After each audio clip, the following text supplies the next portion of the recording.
Market का मैं topic आपको करवा रही हूँ। कैपिटल मार्केट का ये नेक्स्ट टॉपिक है, ठीक है। नेक्स्ट टॉपिक में आपको करवा रही हूँ कि जो इन्वेस्टर्स होते हैं, ठीक है, इन्वेस्टर्स का को किस तरीके से प्रोटेक्ट किया जाता है इन्वेस्टर प्रोटेक्शन एक्ट के थ्रू, ठीक है। जो भी इन्वेस्टर्स होते हैं, इन्वेस्टर्स किन्हें बोलते हैं? Those who invest their money, ठीक है, जो लोग अपने मनी को इन्वेस्ट करते हैं शेयर्स में, डिबेंचर्स में, that is known as the investors. अब इन्वेस्टर्स के प्रोटेक्शन के लिए एक तो सेबी वर्क करता है, securities exchange board of India work करता है, जो इन्वेस्टर्स का प्रोटेक्शन करता है, ठीक है। इन्वेस्टर प्रोटेक्शन में वर्क किया जाता है through the SEBI and different investors protection act बनाए गए हैं थ्रू द इंडियन गवर्नमेंट के थ्रू, ठीक है। अब इन्वेस्टर प्रोटेक्शन में ये आपके सामने एक डायग्राम है कि इन्वेस्टर प्रोटेक्शन में क्या किया जाता है। First of all individual investors, जो इंडिविजुअल इन्वेस्टर्स होते हैं, और ये होता है इंस्टीट्यूशनल इन्वेस्टर्स, ठीक है। दोनों के बीच में डिफरेंस है, इंडिविजुअल इन्वेस्टर्स और इंस्टीट्यूशनल इन्वेस्टर्स, ठीक है। First one is individual investors and second one is institutional investors, okay। अब जो इंडिविजुअल इन्वेस्टर्स होते हैं उसमें फर्स्ट है आपका जनरल पब्लिक आती है, ठीक है। नेक्स्ट आता है आपका एफिलिएट्स टू द कंपनी, जो कंपनी से एफिलिएशन मिलती है, जो कंपनी एफिलिएटेड होती है, और नेक्स्ट आता है जॉइंट स्टॉक कंपनीज, ठीक है। तो ये सारे के सारे होते हैं आपके इंडिविजुअल इन्वेस्टर्स, ठीक है। नेक्स्ट आता है आपका इंस्टीट्यूशनल इन्वेस्टर्स। कौन होते हैं? जैसे इंस्टीट्यूशनल इन्वेस्टर्स में आते हैं आपके म्यूचुअल फंड्स, ठीक है। तो म्यूचुअल फंड्स होते हैं आपके इंस्टीट्यूशनल इन्वेस्टर्स।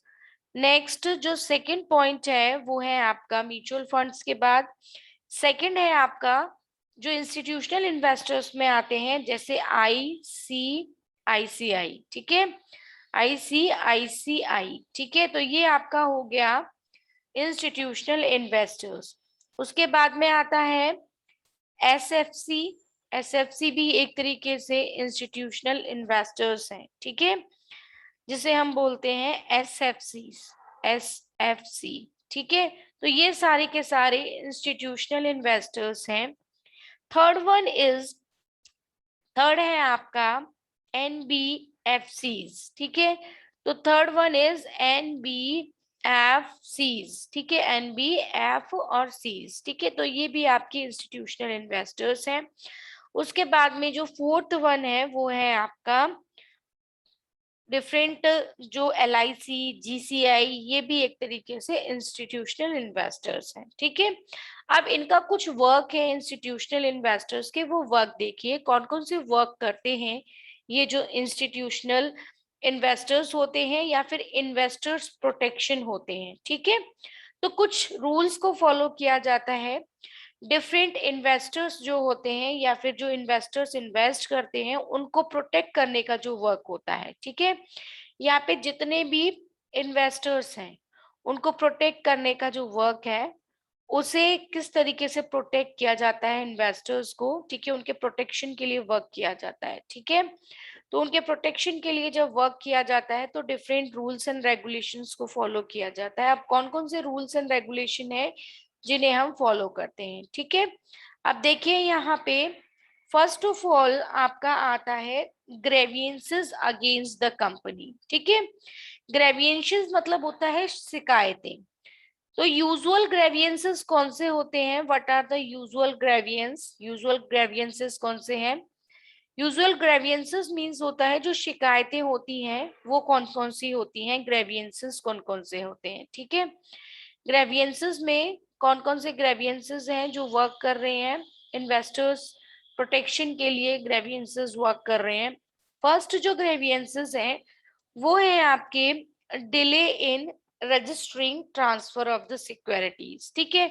मान लीजिए कोई भी डिले होता है अगर कोई भी सिक्योरिटी को ट्रांसफर करने में, ठीक है। तो delay in registering transfer of the securities, तो कोई भी डिले होता है जब सिक्योरिटीज को ट्रांसफर किया जाता है, सिक्योरिटीज को ट्रांसफर किया जाता है तो उस टाइम पे डिले होता है। तो उस डिले को क्या किया जाता है? Delay in registering transfer of the securities means registration of transfer should be done by the company within 30 days of receipt of the share transfer instruments, but usually it's take month. ठीक है, तो 15 दिन के अंदर 15 days के अंदर transfer होना चाहिए। क्या, जो भी कंपनीज जो होती हैं वो अपनी सिक्योरिटीज का पैसा ले लेती हैं, उसके बाद 15 डेज में उन्हें अपनी सिक्योरिटीज को ट्रांसफर करना चाहिए जो इन्वेस्टर्स हैं उनको। ठीक है, अगर वो 15 डेज से ज्यादा टाइम ड्यूरेशन लगाती हैं तो इसमें कुछ भी ग्रेवियंसेस शिकायतें हो सकती हैं जो कि एक इन्वेस्टर कर सकता है लीगल तौर पे। ठीक है, उसके बाद में नेक्स्ट आता है सेकंड जो पॉइंट है, सेकंड पॉइंट है आपका फॉर एग्जांपल नॉन पेमेंट और delay in payment of dividend. For example अगर कोई भी कंपनी पेमेंट नहीं करती है, फॉर एग्जांपल कोई भी कंपनी अगर पेमेंट नहीं करती है अपने इन्वेस्टर्स को, कौन सा पेमेंट नहीं करती है, डिविडेंड का, मींस जो भी डिविडेंड डिसाइडेड है वो नहीं देती है। ठीक है, डिविडेंड अगर पेमेंट नहीं करती है कोई भी कंपनी, तो उस केस में क्या होता है, वो ग्रेवियंसेस कर सकते हैं, मतलब जो इन्वेस्टर्स होता है वो ग्रेवियंस कर सकता है। यस ध्रुव बताइए। हाँ जी बोलो, जल्दी बताओ, क्लास ले रही हूँ मैं आपकी।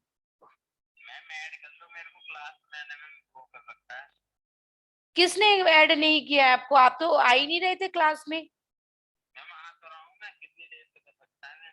ठीक है, ऐड करती हूँ मैं।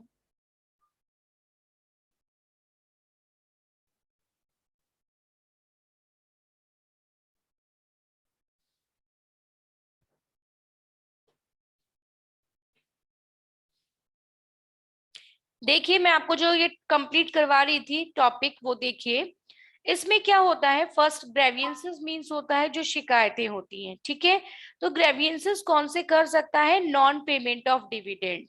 जब कोई भी कंपनी पेमेंट नहीं करती है डिविडेंड का, या फिर कोई भी डिले करती है पेमेंट में, delay in payment of dividend, वो टाइम पे अपने शेयर होल्डर्स को, डिवेंचर होल्डर्स को इंटरेस्ट या फिर शेयर होल्डर्स को डिविडेंड पेमेंट नहीं करती है, तो इस टाइम पे क्या कर सकते हैं, जो इन्वेस्टर्स होते हैं वो क्या कर सकते हैं, कंप्लेन कर सकते हैं कंपनी की। किस टाइम पे कंप्लेन कर सकते हैं कि कंपनी हमें डिविडेंड या तो डिले पेमेंट कर रही है, टाइम पे पेमेंट नहीं कर रही है डिविडेंड का, या कंपनी हमें पेमेंट ही नहीं कर रही है। तो इस कंडीशन में जो इन्वेस्टर्स होते हैं वो क्या करते हैं, कोई भी शिकायत कर सकते हैं कंपनी की, ग्रेवियंसेस कर सकते हैं अगेंस्ट द कंपनी, कंपनी के खिलाफ, कंपनी के अगेंस्ट में क्या कर सकते हैं, ग्रेवियंसेस कर सकते हैं। इट मींस उनकी कंप्लेन कर सकते हैं। ठीक है, और कंप्लेन कैसे होगी कि आप जो डिविडेंड पेमेंट नहीं कर रहे हैं, कोई भी कंपनी अगर डिविडेंड पेमेंट नहीं कर रहा है, इन दैट कंडीशन, इस कंडीशन में, नॉन पेमेंट ऑफ डिविडेंड की कंडीशन में, या फिर delay in payment of dividend, in that condition, इस कंडीशन में क्या होता है कि इन्वेस्टर्स जो होते हैं वो प्रॉपर तरीके से प्रोटेक्टेड हैं, टाइम पे उन्हें डिविडेंड मिलेगा। अगर टाइम पे उन्हें डिविडेंड नहीं मिलता है या फिर कोई भी कंपनी उन्हें मना करती है कि आपको हम डिविडेंड नहीं दे सकते, तो इस कंडीशन में क्या कर सकते हैं, जो इन्वेस्टर्स होते हैं वो उसके खिलाफ कोई भी एक्ट ले सकते हैं, कोई भी एक्शन ले सकते हैं। ठीक है, किसी भी एक्ट को फॉलो करते हुए एक्शन ले सकते हैं। नेक्स्ट देखिए, कौन से इन्वेस्टर्स प्रोटेक्शन में कौन से ऐसे रूल्स को फॉलो किया जाता है जिससे वो इन्वेस्टर्स जो होते हैं वो प्रोटेक्टेड हैं। ठीक है, अब देखिए नेक्स्ट थर्ड पॉइंट है आपका नॉन पेमेंट और delay repayment of the public deposit. ठीक है, जो भी पब्लिक का डिपॉजिट होता है, ठीक है, उसको क्या करना होता है, उसका रीपेमेंट करना होता है, जिसे हम क्या बोलते हैं, जिसे हम बोलते हैं कि कंपनी का एक टाइम ड्यूरेशन में डिबेंचर्स को रिडीम करना, शेयर्स को रिडीम करना। ठीक है, तो पब्लिक से जो भी पैसा लिया है कंपनी ने, उस पैसे को कंपनी क्या करती है, वापस रिफंड करती है। ठीक है, तो non payment of the right issue offer and non payment of the delay payment of the public deposit. तो पब्लिक से जितना भी आपने डिपॉजिट किया है उसे आपको वापस करना होता है, ठीक है। पब्लिक डिपॉजिट को वापस करना होता है, मींस आपको रीपेमेंट करना होता है शेयर्स एंड डिबेंचर्स का। Okay, is it clear students? यहाँ तक सभी को क्लियर है? कोई भी स्टूडेंट को कोई डाउट हो तो प्लीज मुझसे पूछ सकते हैं। यस बेटा। No ma'am. Any doubt any other student कि इन्वेस्टर्स प्रोटेक्शन क्या होता है? जो इन्वेस्टर्स होते हैं कंपनी के शेयर्स और डिबेंचर्स परचेज करते हैं या अदर कोई इन्वेस्टर्स होते हैं, उनके प्रोटेक्शन के लिए वर्क किया जाता है।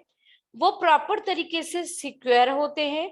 अगर उन्हें कोई भी कंपनी कोई भी प्रॉब्लम क्रिएट करती है, डिविडेंड पेमेंट नहीं करती है या उनसे जो डिपॉजिट लिया है उसे रिफंड नहीं करती है, ठीक है, या फिर जो registering transfer of the securities, उसकी सिक्योरिटीज को ट्रांसफर करने में भी कोई डिले करती है, तो इस कंडीशन में कोई भी इन्वेस्टर क्या कर सकता है? कंपनी के खिलाफ अगेंस्ट द कंपनी ग्रेवियंसेस कर सकता है। ग्रेवियंसेस अगेंस्ट द कंपनी कर सकता है, मींस शिकायत कर सकता है उसकी कंपनी की कि that company is not working properly and don't do their work in a proper and systematic way. Is it clear? Next देखिए, इसी के अंदर कंटिन्यू है, इसी के अंदर कंटिन्यू सम पॉइंट्स हैं। फिफ्थ जो पॉइंट है वो क्या एक्सप्लेन करता है? फिफ्थ पॉइंट में ये एक्सप्लेन करता है कि non receipt of duplicate share certificate, ठीक है। तो जो शेयर सर्टिफिकेट होते हैं, जैसे शेयर सर्टिफिकेट्स होते हैं, वो डुप्लीकेट नहीं होना चाहिए। कोई भी कंपनी जो सर्टिफिकेट होते हैं, शेयर सर्टिफिकेट जिन्हें हम बोलते हैं, वो जो शेयर सर्टिफिकेट्स होते हैं वो डुप्लीकेट नहीं होने चाहिए, ठीक है। वो अगर डुप्लीकेट शेयर सर्टिफिकेट इशू करती है कोई भी कंपनी अपने शेयर होल्डर्स को, अपने इन्वेस्टर्स को, तो इन दैट केसेस, इस केसेस में भी क्या होता है, कंपनीज जो होती हैं उनके अगेंस्ट ग्रेवियंसेस कर सकते हैं जो आपके इन्वेस्टर्स होते हैं वो। Next one is next, that is the six point. Six point में क्या है? सिक्स पॉइंट में transmission of shares and non receipt of notice of the meeting.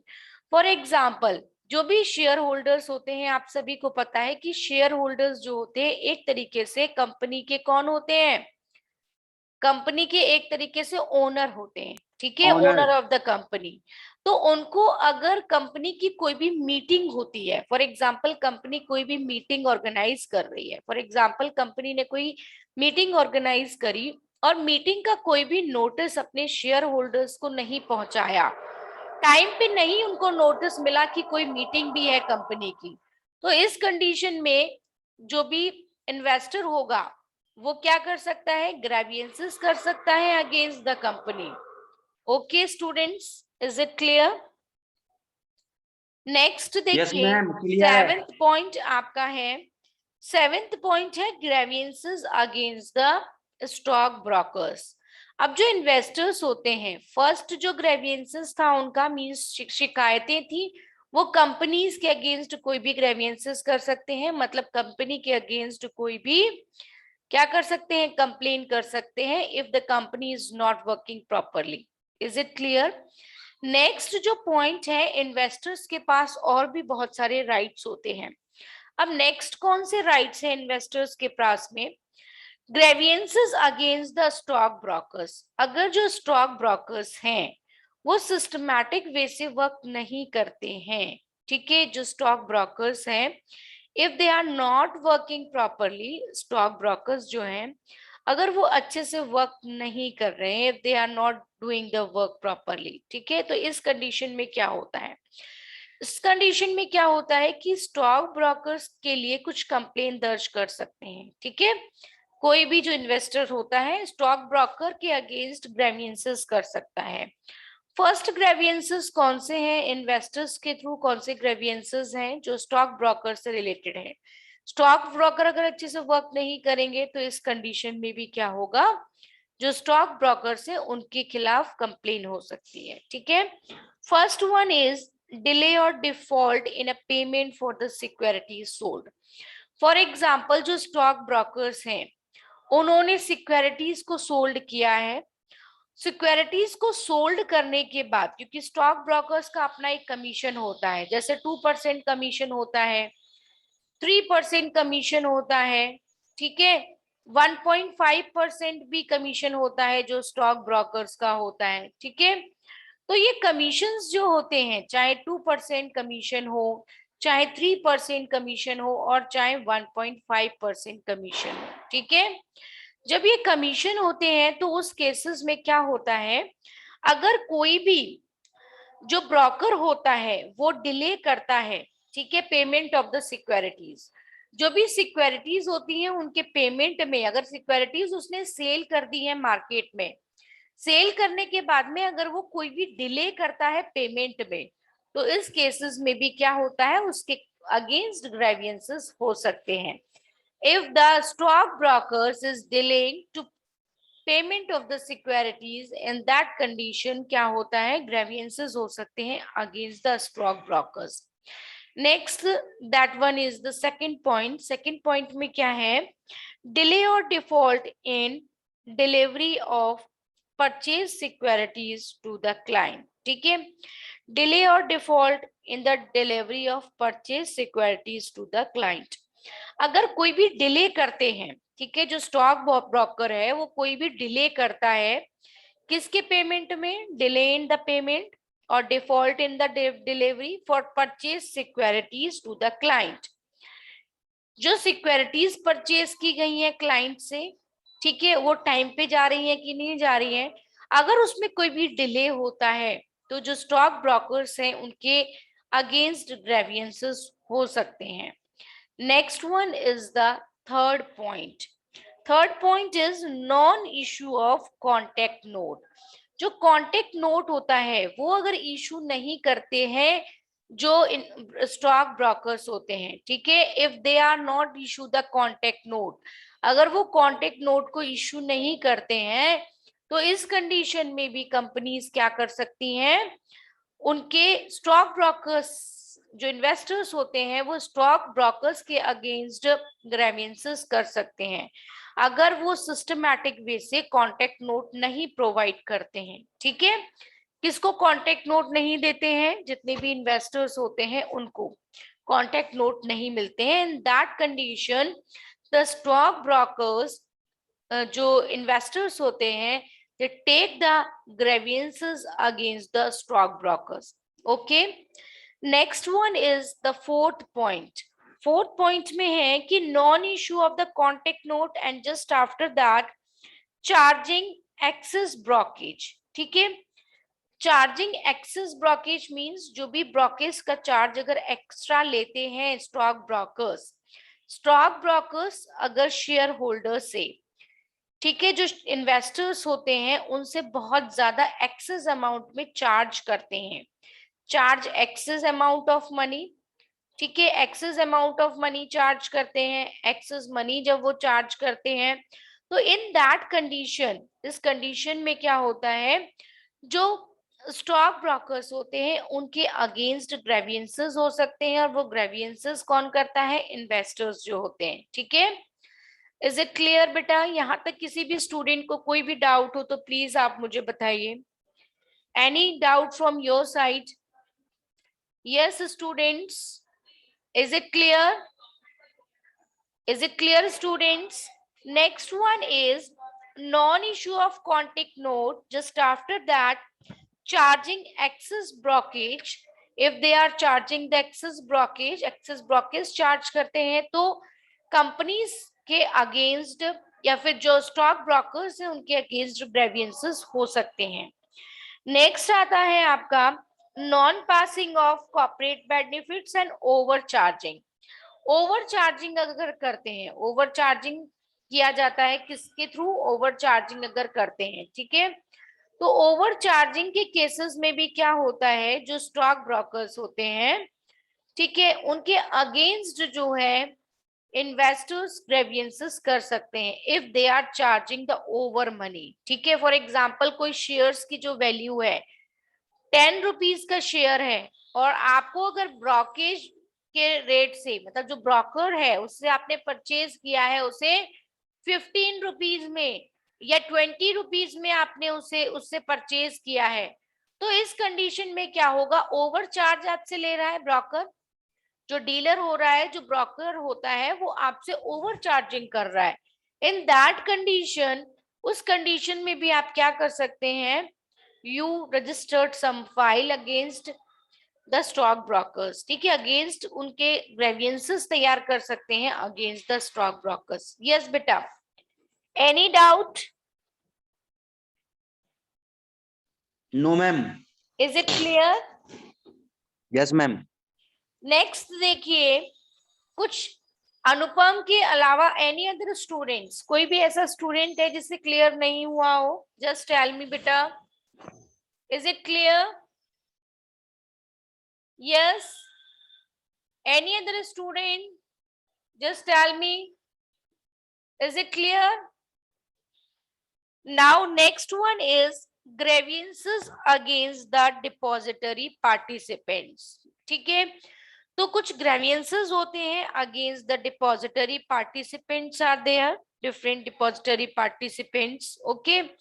कुछ grievances होते हैं that is to be taken against the depository participants, okay। तो जो depository participants होते हैं, ठीक है, डिपॉजिटरी पार्टिसिपेंट्स के अगेंस्ट ग्रेवियंसेस कैसे कर सकती है company, okay. First one is redressal method. Through the redressal method के थ्रू भी ग्रेवियंसेस हो सकते हैं डिपॉजिटरी पार्टिसिपेंट्स के अगेंस्ट, ओके। जैसे grievances sell in the stock market, just after that consumer peers, these are some of the depository participants in a investors।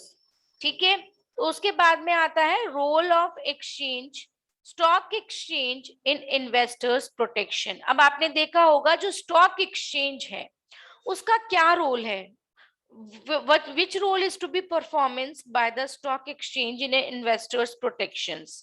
ठीक है, तो इन्वेस्टर्स जो है उनके प्रोटेक्शन के लिए स्टॉक एक्सचेंज कौन से वर्क करती है, कौन से वर्क को स्टॉक एक्सचेंज के थ्रू किया जाता है। ठीक है, तो स्टॉक एक्सचेंज भी कुछ वर्क कर रही है, वो भी किसके लिए स्टॉक एक्सचेंज वर्क कर रही है, स्टॉक एक्सचेंज वर्क कर रही है जितने भी इन्वेस्टर्स हैं उनके प्रोटेक्शन के लिए वर्क करती है, उनके इन्वेस्टर्स के लिए वर्क करती है। जैसे SEBI, stock securities exchange board of India, ठीक है, सेबी जिसे बोला जाता है securities exchange board of India, ये भी वर्क करती है for the protection of stock, for the protection of investors, investors के प्रोटेक्शन के लिए वर्क करती है।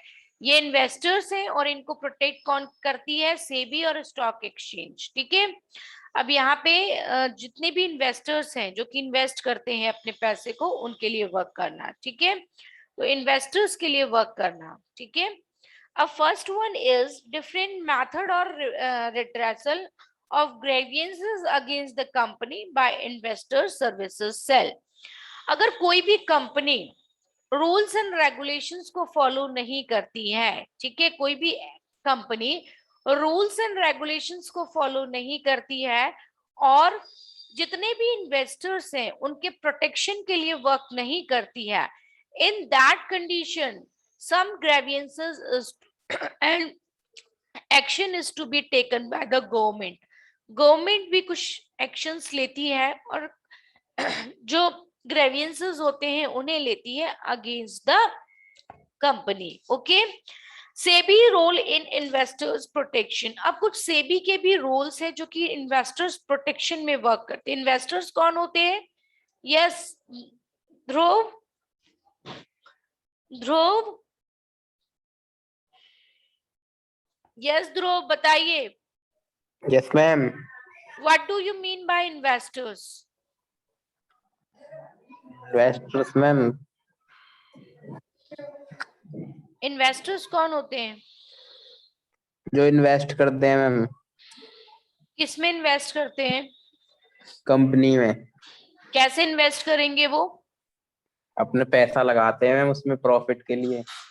ओके, जैसे कंपनीज के शेयर्स, डिबेंचर्स वो लोग परचेज करते हैं, ठीक है, तो Yes, ma'am. अपने अमाउंट को इन्वेस्ट करते हैं, कंपनी के शेयर्स को परचेज करते हैं, डिबेंचर्स को परचेज करते हैं, बॉन्ड्स को परचेज करते हैं, और अपने पैसे को इन्वेस्ट करने के बाद में उनका मेन मोटिव क्या होता है बताइए?